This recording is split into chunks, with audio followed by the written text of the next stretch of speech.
And we're recording. Hey everybody, welcome back to Changing Scripts. What is my face doing on this video? Okay, so to be fair, I've kind of missed you guys. I thought I'd be good with just audio, but there's something missing with the update video. So I'm going to experiment, no promises, but I'm going to experiment with going cross media. I think I still have some cookie in my freaking mouth. This is why podcasting only was so much safer. All right, but there's something missing. So I'm going to see if I can find out what that was and get it back into these updates, because there's so much happening. It's ridiculous, good and bad and all kinds of things. So here's my current idea is I'm going to yeah, as you heard that cough, I'm not going to edit the videos. Here's my compromise. I don't edit videos. I hate editing videos. I hate editing podcasts too, but it's a million times easier, and I've got issues. So here's the compromise. I'm going to do the podcast in a very kind of rough form on YouTube. Just the update videos. I don't think I'm going to do the interviews here because that loses some of the anonymity that I think we need for the conversations that we're having. So for just the update videos, which is every other Sunday right now, and who knows how often they're going to be in the future, I will have this face of some sort of variation of on YouTube, and then I will clean up the audio and put that on the podcast.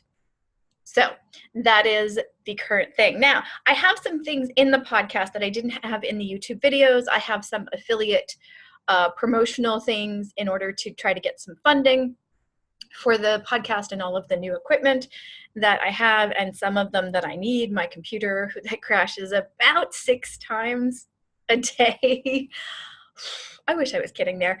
Anyway, so I'm going to try to include that on here in a way that is doable for both of us. Let's see how this works.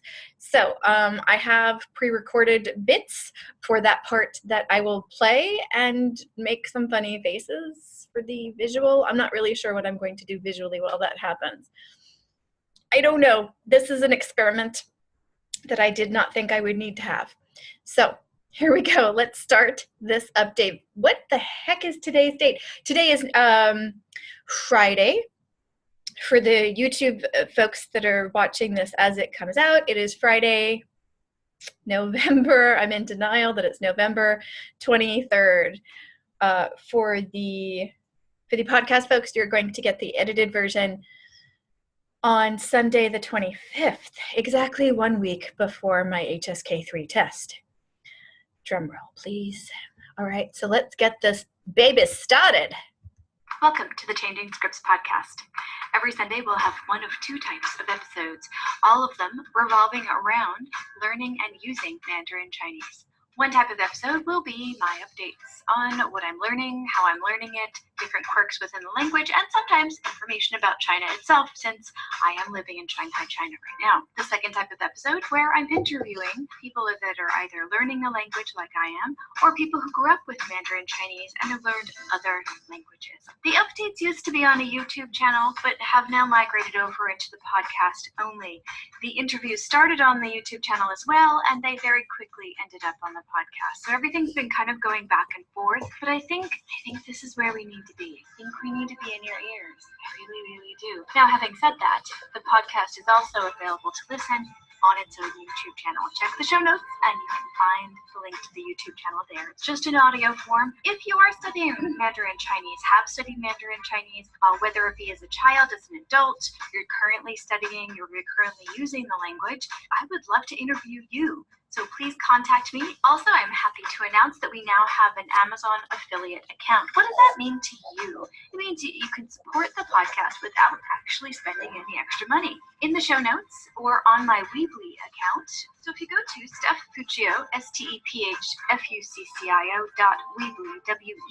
weebly.com, go all the way to the bottom, you'll notice that there's an Amazon button. Click on that, and that'll bring you to my own very personal podcasting affiliate account with Amazon. Here's how it works. You just click on that link, shop normally, pay, get your items, be happy, and I'll get a tiny percentage of whatever you ordered. You do not pay anything extra. You also don't get a discount, but you get to support the podcast without doing anything super especially different. I greatly appreciate your support. I have one fancy new microphone, but I could use the second for my guests, and my computer is very quickly dying. And there's a lot of podcasting conferences, to be honest with you, I'd love to be able to go to. But since this is a passion project, kind of need some help with that. So that's what we're doing. I'm setting up some affiliate accounts and hopefully getting some sponsors soon. And hopefully we can make the podcast even better with each passing season. There's a few ways that you can feedback about what you hear in these two types of episodes, in any given episode, actually. If you go back to that Weebly website that I mentioned earlier, stephfuccio.weebly.com, go to the contact page and you will see a bright orange button. That's where you can send me a voice message, thanks to SpeakPipe. I love this service. You can leave me a voice message for free, and I can even reply in voice message form back to you. Let me know what you like, what you don't like, questions you have about the episodes, life in general in China, learning Mandarin Chinese, anything that you're curious about related to what we're talking about on this podcast.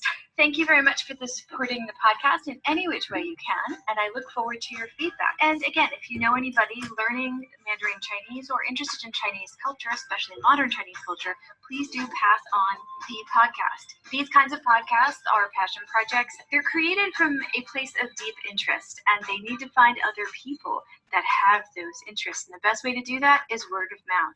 So you can go fill out an Apple Podcast review if you really want to, but honestly, I'd much rather you tell a few of your friends about this podcast, especially if you know they share this similar interest. Thank you so much, and let's dive into the episode. Well, right, of course I have to cough at the end of that. Right. Okay. So this is an update video, and I am simplifying these like nobody's business. I'm doing two things only in this video, and I'm going to keep it as short as humanly possible because I think the main gist of what's happened to this project is the conversations with people who are learning the language or who grew up with the language. I feel like that's why all of this started. However, I am your lens through this project. And sorry, I'm trying to find just the right angle, and I think we're just going to get the glare the whole way through. Anyway, let's do this. So I'm your lens through all of it, and I am learning the language that we're talking about, so it's only, I guess, somewhat appropriate for me to give you a brief outline of what I'm doing for like a few times a month. Yeah, so my update is first, and the second thing is a connection to something that we talked about in the last interview. This is what I want to do more. I've been bringing in random information about the language in the update videos, but I think I heard something in the podcasters sphere this week that makes a lot more sense for me, that in these shorter kind of update videos, summary videos, some people are calling them. Okay, I'm going to stop moving around. Okay, you can tell I haven't done a video in a long time. Anyway, in these summary videos, people were talking about making the very obvious connection from an interview, like deep diving into something that was said in the interview that needed more space, more time, more research, that kind of thing. I consume a great deal of content online. It feels like offline sometimes because I download so much stuff and then walk around and have my day and consume it via my headphones. But to be honest with you, it's all from online. So it could be news articles, it could be videos, it could be podcasts, it could be books, it could be literally anything. This week it is going to be a podcast talking about a documentary about reading. Near and dear to my heart. This really made me rethink a lot about things. Made me think about my life. So yeah, there's that. Those are the two things. My update and this connection to what Sway said in the last interview, in the last episode. All right, so let's start with my update. Oh boy. Okay, let's see. Let me put a timer on this because I tend to go long, and I think my updates need to be the shortest bit of this. So I'm actually going to time myself. You can't see that. Ah, damn glow. All right, I'm going to time myself with this. See if that works. I can talk about what I'm doing with the language ad nauseum, as you can tell from previous videos. Oh, which is part of why I stopped. Okay, so vocabulary and then other stuff, right? My note cards, my flashcards, all of HSK3 is in here. I now have it by chapter, and since I reorganized it yesterday, I haven't touched them, I haven't reviewed them. I'm reviewing vocabulary in context for a few days only, and I don't know how much I'm going to come back to these. But they're all done. Chapters 1 through 20, 300-ish cards. I still have the HSK1 and HSK2 stuff over that way in a different holder. But this is just HSK3. I have not been reviewing HSK2 and 1 consciously for weeks. HSK3 is a very consuming level, a very, very consuming level. What I have been doing with vocabulary, and I'm really happy with this, this is now my, I suppose, grammar book. I'd like to think of it as language and context book, because instead of just being individual words, I'm listening, reading, and I'm not doing any writing exercises, but I am listening and doing a lot of reading work in this. So what I've done is I've taken I like to manipulate the books that I use, whether it be for studying or anything else, to be honest with you. And I've cut up the course book, not the workbook, and I put the table of contents in the front. And I'll tell you why I have done this in a minute. And then I've taken the conversation stuff because it has the vocabulary. There we go. Because it has the vocabulary and then a conversation about the vocabulary. And then I've taken the grammar points, and then I write all over those pages as I'm trying to understand what the hell they're saying, which I'm going to go back to that and just put a ton of more examples so that I can get the pattern. Forget about the deep understanding of their grammatical explanation. I want to understand the patterns eventually.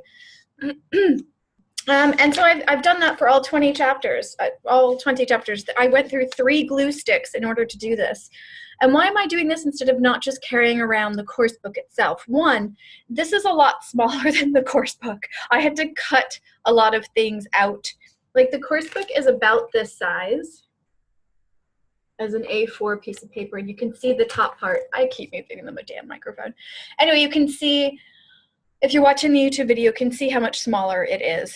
And I have all this space around, like here's the stuff from the course book, and I have all this space on the bottom. I can even write on the top. Sometimes I can write on the sides. And there was something about cutting out the parts and pasting them in and relabeling them. And I'm going to highlight also the grammar points, and I'm going to make my own list of like what I want to do in the next week, and this probably won't happen in the next week, but what I'd like to do is boil it all down to like a 1-page kind of grammatical reminder of the structures and what they tell, what kind of meaning what kind of semantical meaning they add to the sentences. I'd like to have that on 1 page for all 20 chapters, even if it is really rough. I mean, some of them are easy. It's like the difference between, I'm not going to remember the name of it, and I'm not going to look it up right now. There's 2 different ors in one of the chapters, and one of them's for a question, and one of them's for a statement. That's easy. That doesn't take a lot. That's like barely half a sentence. So there's stuff like that. So I'd like to just have it on 1 page, just to kind of, I find that as I'm studying, when I have to consciously study stuff like this, making it take up less and less and less and less space, and having it on 1 page right before, right at the end of a certain milestone, in this case the HSK3 test, helps me process it better. Again, I'd much rather rely on frequent sentences that I hear and read than memorizing grammar. However, there is something to be said for noticing. And to notice, you have to know it exists and you have to recognize it. And that's part of it for me. So in writing those, not just in the book when I'm writing them and finding more examples, but in writing them on that piece of paper, it's helping me notice that. The other thing that I'm doing is you've seen my list before, right? I'm going through 4 chapters a day because I have 5 left. Starting today, I have 5 non-work days and 3 work days and 1 rest day right before the test. So in those 5 days, I'm doing 4 chapters a day of review. I'm going through, I'm doing the listening in the course book in this that I've put into the grammar book, context book, whatever the hell, I don't even know what I'm calling it anymore.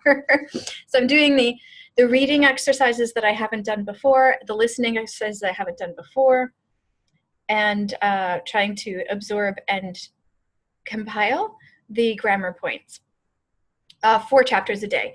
I'm also going to see, maybe it's only 8 o'clock at night, so I still might be able to do this. I'd like to do all of the listening over again. Now, 4 listenings, they're about 20 minutes each, when you get to the HSK3 level. That's 20 times 4. That's quite a while of listening and selecting things, but I found it really helpful last time for HSK2 because there's some vocabulary that's used in every chapter and there's some vocabulary that isn't. And even just kind of jostling it, and jostling it in context, jostling it in listening terms, like how it sounds, not just how I think it sounds when I haven't heard it for a while. So it doesn't have to be a super intensive kind of review, but I feel like I feel more confident during the test and going into the test if I have touched every chapter just before the test itself. So I'm hoping to do all 20 chapters listening again. We'll see if that works. That was an evil laugh. So I've got listening exercises. I've got the beginning of my worksheet there. I have the starting scores from the first time, and I'll be doing the second time this week. That's chapters 1 through 10, 11 through 20 we'll get here. But today I was trying to get to the point of doing the studying and the reviewing and not just making the plan, because I could make plans for about 5 days and then forget to study. Also for the reading, I've made a chart for the reading exercises, and I'm going to put the initial score. And what I did is today for chapters 1 to 4, instead of redoing all of the reading exercises, which didn't feel very productive, I went in and I looked at ones that were 0 out of 5 or 1 out of 5, and I did 1 per chapter. And I'm also doing them in a timed fashion because the reading for HSK3 gets really long. I've showed you this before, but the first one is just pictures. The listening. Wait, no, the reading. I am talking about the reading. There's 1, 2, okay, ignore that. I just showed you the listening. There's 1, 2, 3 readings. Do you see that? That's 1 reading. That's 5 questions. And if I remember correctly, those 3 readings are like 20 minutes or something, 20 or 30, I think it's 20 minutes. It's some ridiculous amount of time. Wait, no, I figured out that it was about a minute a question, which is just crazy. I mean, I don't even read that fast in English. And there are, let's see, it goes from 21 to 35. I think there's more in the test though. In the practice test, I want to say there were 40, I think it was a minute a question. So I'm timing my reading exercises. So when I put the second, like, can I show you one? Yeah, if you can see this, which I don't think you can. Oh, you can. I have 2 dates, and on the second date, which was today, I also put the time as it took me 12 minutes. Yikes. Good news is when I did the review of reading 2 in chapter 4, it took me 3 minutes. Reading 1 in chapter 2 took me 4 minutes. See, I told you I could talk about this forever. Shit, I've gone twice as long as I've wanted to. Anyway, so that's that's that chart. So I'm charting it up to keep myself motivated, so I don't feel overwhelmed, because the test being about a week away is about as overwhelming as one can get. Now, again, there's absolutely no stakes in this test for me. I am using the test this year, which is why I'm really happy. I'm forcing myself to do it at the end of December. I really would probably be better off passing it if I were to take it in February or March, but I'm pushing myself to do it so that it's kind of an end cap to the giant vocabulary thrust of the year. Giant vocabulary dump. And I feel like even though there's a lot that I can't remember, there's a lot I forget on a daily basis, and there's a lot that was never solidified the first time I've seen it, or the first 20 times that I've seen something, whether it be a grammar point or vocabulary item, or a collocation for that matter. I feel like I've been exposed to a lot of stuff already, and I feel like with repeated exposures after HSK3 is over, I feel like all of this will help that. Is there anything else I'm doing study-wise? I don't think so. I don't know. I've got I've got many pictures on Instagram on the different things that I do when I am studying. I did have a few days where I didn't study. There was some family stuff that came up this week. And to be honest with you, I get really slow in winter, and it's starting to get dark out at like 4:30 in the afternoon, and I have to completely reconfigure everything so that I'm up and get the most sunlight out of my day. It's a crappy time of year. Anyway, so there's a lot personally that's going on, but I'm trying to push forward, and my way to push forward is spreadsheets. So there you have it. Those are all my spreadsheets. So that is my update. Hey, expats and geopats, what do you do with the annoying paper mail that you get to your old addresses in your home country? For a few years, I'd have all of my mail forwarded to one friend, and then I'd feel guilty for bothering them so much. So then I'd have a family member deal with my mail, and so on and so forth. And I did this for about 12, 13 years. And it got annoying, and let's face it, I miss some mail because people have better things to do than look after my paper correspondence. So I finally broke down and got a service from Traveling Mailboxes. They will literally receive your mail. You get a US address, you get to pick the city that it's in, and you receive mail. And they'll let you know when mail comes in. They'll open it, scan it for you so you can read it. If you really need to, they'll forward it to you for a fee.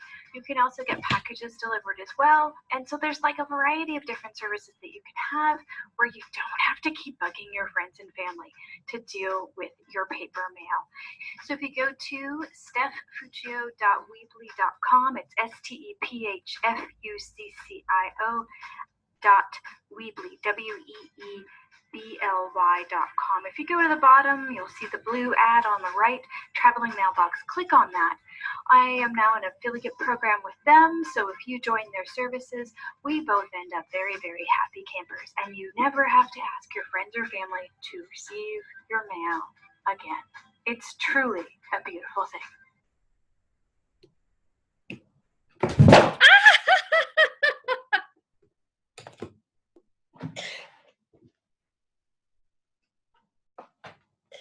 If I keep that up, I'm going to need way more funding to get another new microphone.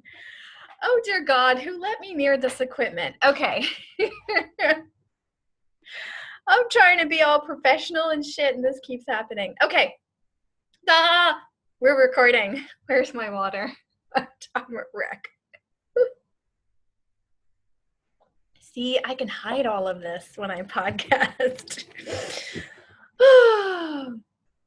I have been adding so many new podcasts to my listening list. I don't know, subscribe list. One of the new ones that I really, really, really love is Us and Them. And I thought, and I'm going to get the icon up here for you, I thought Us and Them might be very international, very global, very expat friendly. I don't know if you know this, but if I've mentioned it before, I think I have. I have 3 podcasts. This is one of them. Changing Scripts is one of them. And then I have I can't remember the name of them right now, Expat Rewind and Virtual Expat. And so I'm always on the lookout for other internationally focused, globally aware podcasts, especially if they deal with issues that I do not, because I love to learn. But Us and Them is not actually that kind of podcast. It is about different factions within the US. And I wasn't really looking for something like that. However, they dealt with a lot of education stuff in the 2 episodes that I've listened to so far. And one of those 2 episodes is what I want to talk about today, because it ties directly into what Zwei was talking about in the episode that just was. Okay. So it's called Reading Wars. So again, let me see if I can get them up here. Here we go. Can you see that, or is that backwards? Oh, no, it's just super highlighted. All of this will be in the show notes, so just look in the show notes. That is not coming up. Okay, so it's called Us and Them.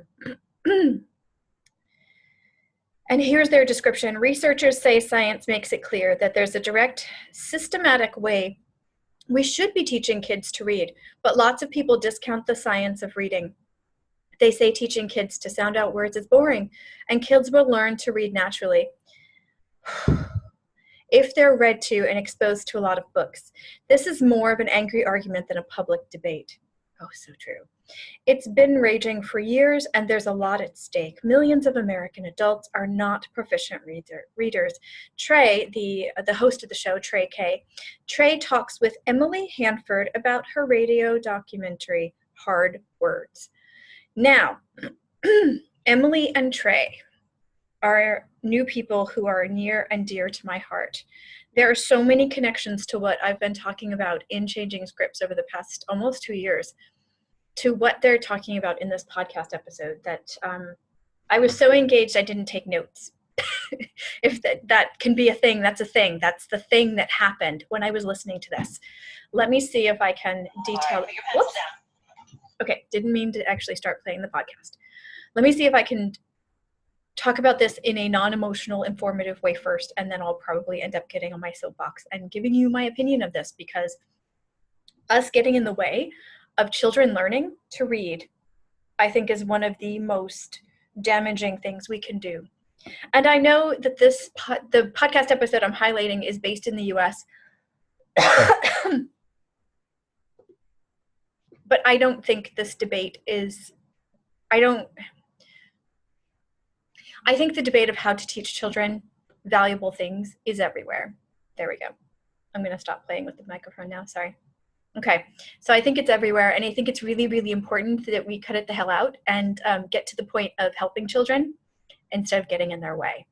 Instead of letting our politics get in the way of them becoming knowledgeable, functional citizens of the world, in which they can find out about the world on their own instead of through other people's sometimes manipulative lenses. Okay, well, so much for the objective part, huh? So the main thing that Emily, and I have not actually found the documentary yet. I started to look for it, and then I remembered that I'm supposed to be studying a million times more than I was, so I stopped. It was enough that I listened to the podcast episode, but I did not actually follow up on it yet. However, I will, and I encourage you to also, because it sounds really interesting. But let me talk about what she details in this podcast episode about her documentary. So Emily says that there's 2 main factions about how to read, how to teach children how to read in the US. One is through phonics, which I think I must have grown up with, but because I remember, and I've talked about with a number of my guests on the interview episodes, I remember the letters and the sounds up on the walls all around the classroom when I was a child. I remember that. Do you remember that? If you're an American and you're 40-ish, you probably grew up with something like that. Sometime after I left elementary school is when that shifted, but I don't know the exact year, to be honest.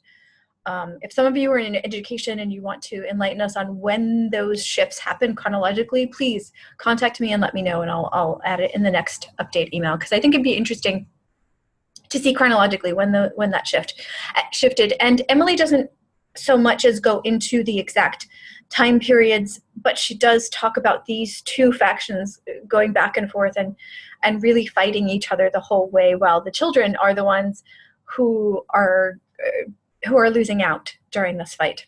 So the phonics folks are the one group, and the whole language folks are the other group. And the whole language folks are the ones that, in that description that I was reading, where they say just have them read. They'll just pick it up as they read. They don't need to know about phonics. It's too much for them. They don't need it. That's how she describes that thing. And oh boy. And the back and forth that happens with that. And so apparently it moved from phonics being very heavy. Again, during my childhood, I remember that being true, and slightly after my childhood, apparently that was still true. And then it moved into whole language. And what's happened is a striking number of children and now adults did not learn to read well. And they go into the stats in the podcast episode itself, the Us and Them podcast episode itself. So please feel free to dig into that. But this, although they are talking about first languages, this same debate, named differently, both in the name of the fight and the name of the different factions, is also really evident in second language learning. In the English language medium academic context. And with each qualifier, as I usually do, it got to a smaller and smaller and smaller group of folks. But unfortunately, these folks are the people that make a lot of textbooks for learning English in at least the North American context.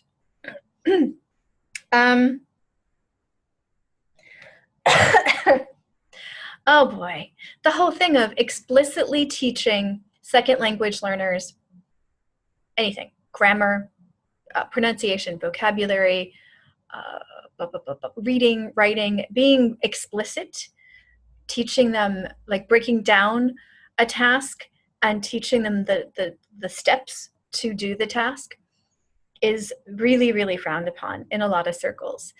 I, however, learned to teach English as a second language in a British context, ironically, through the CELTA, and then through using a lot of British English textbooks.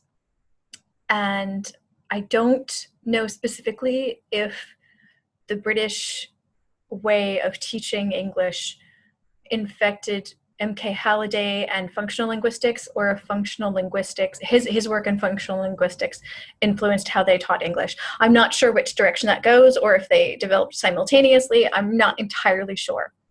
What I'm sure of is that starting teaching English as a second language overseas in that very functional, do explicitly teach everything, do teach the steps to get to these places, do teach them about the language, but also break down the language, teach them how to use the language, definitely teach phonics from the beginning, teach IPA, which is the International Phonemic Alphabet. In the US, we have a separate one because it's not bad enough that we don't use metric system, except for in science, we have to have our own phonics that confuses the rest of the world instead of using the international phonemic system that already exists. Okay. Sure, fine. Okay. Then I came back to the US and taught at private language schools that were very tolerant of my explicit approach because the students seemed to like it. And so they were like, that's interesting. Okay, we'll let you do that. And thank you. and then I taught at universities.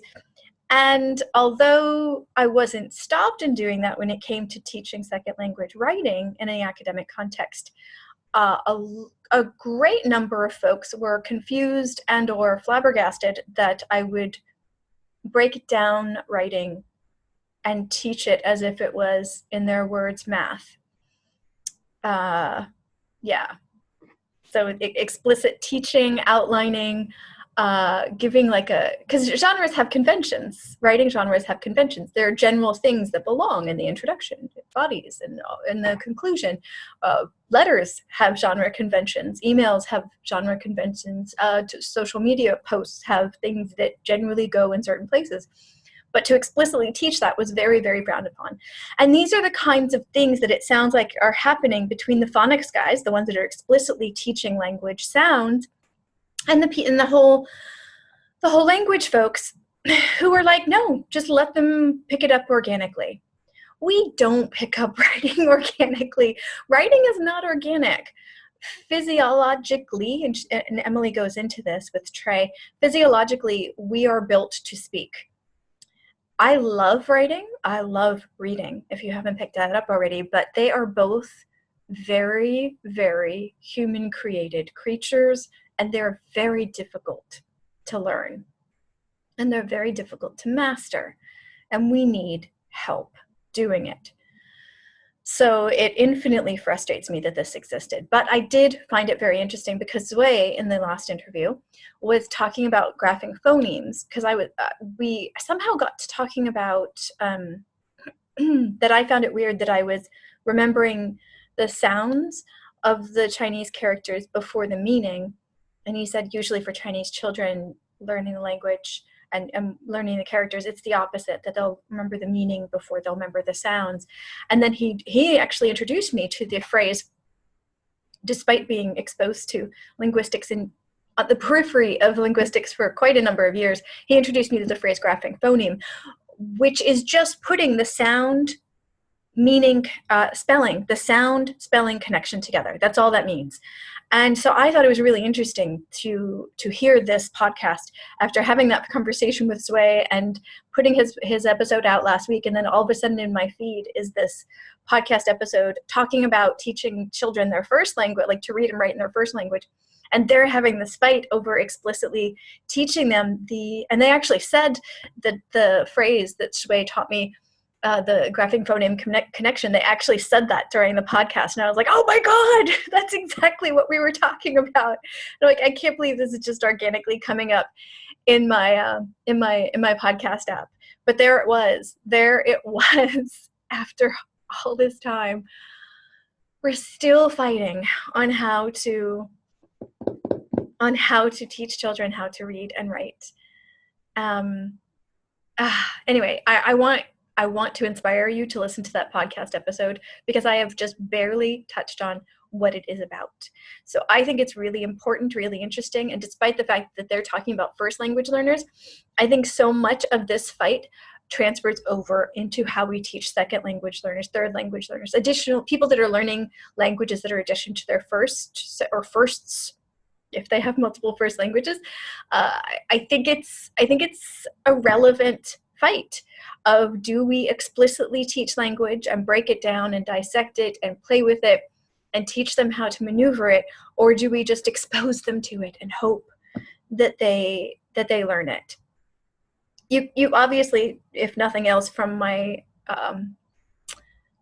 voice, but my vocal choice in that last bit, know where I stand on this. Where do you stand on this? Do you have a preference for this? Now, here's the thing. I bet you the answer is both.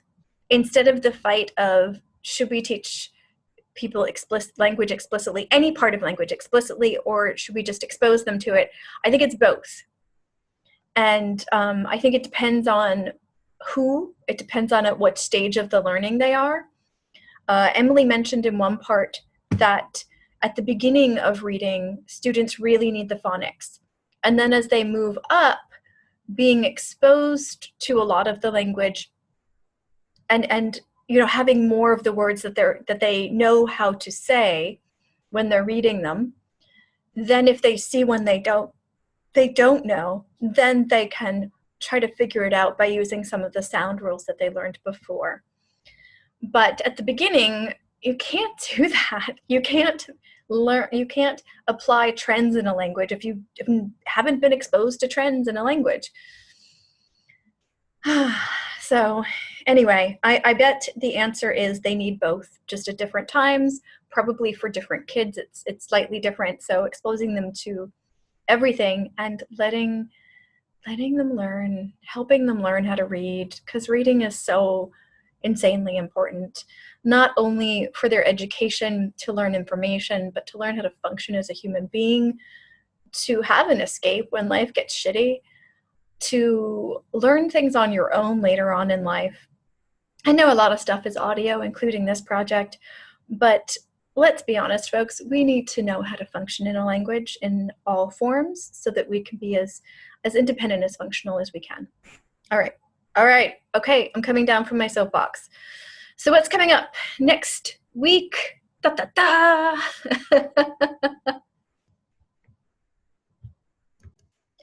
A long time coming. I owe a huge apology to Matt Boyle from Language Card Games.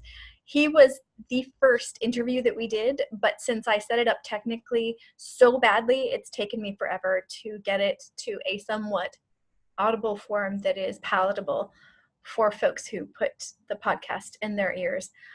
I don't know how great the sound's going to be to you, and for you, I don't know how great the sound's going to be, but I have tried many different things to get it to be a good creature. And if it ends up not being that great, we'll just have to invite him back for a second talk for season 3 or season 4, whenever he is available. But Matt Boyle is amazing. He has lived in China for quite a number of years. Not only has he mastered the language, reads in Mandarin Chinese, speaks it on a daily basis, he creates language card games. Like I said, he creates these language card games to help people get higher level vocabulary using games. And they are a phenomenal project. I do have a video on the YouTube channel where I reviewed them. I reviewed them as a favor. They were sent to me just for fun, and I decided to because I thought they were such a phenomenal product. So that was not a paid endorsement. I don't do that. I only want to do things that benefit you. And for those of you that learn with games and are at a certain level and want to really improve your vocabulary in a really fun way, I did that video for you. If you're watching this on the YouTube channel, I just massively, there we go. I just pointed to you. Anyway, so he's coming up next week. It is quite an interesting interview, so I think you'll really enjoy that. He gives so many tips on how to learn at so many different levels. He gives a lot of media recommendations, reading recommendations, all kinds of things. He's still in China. He has his own YouTube channel, and that will all be in the show notes next week. But I did want to give you a heads up that amazing conversation, the first conversation of the season, ends up being almost the last podcast episode because of my technical non-prowess. So sorry, Matt. Sorry.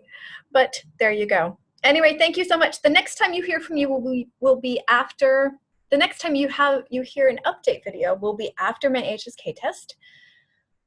Oh, and wait, let me think, because I might actually just do a quick video the day of the test, just to let you know how it went and have that be the whole video. So next week, yeah, Matt's coming out on the 2nd. Okay, so no, Matt's coming out the day of my test. So I'll probably do a special video a day or so, probably that day. I have no ability to wait. I'll probably do a quick video that day and just like a 5-minute video letting you know how the test went. I may very well break into tears. And then I'll do a longer update on what I'm studying after the HSK 3. Am I moving on to HSK 4? Or are there other plans coming soon? All right, here we go. Thank you so much for listening to this episode of the Changing Scripts podcast. Again, if you are learning the Chinese language, or if you're coming from the Chinese language learning another language, I'd love to interview you for this podcast. Please feel free to contact me in any social media way that you see fit. Go ahead and contact me, and we will hash out how to get you on this sound creation known as the Changing Scripts podcast. A lot more is coming your way soon.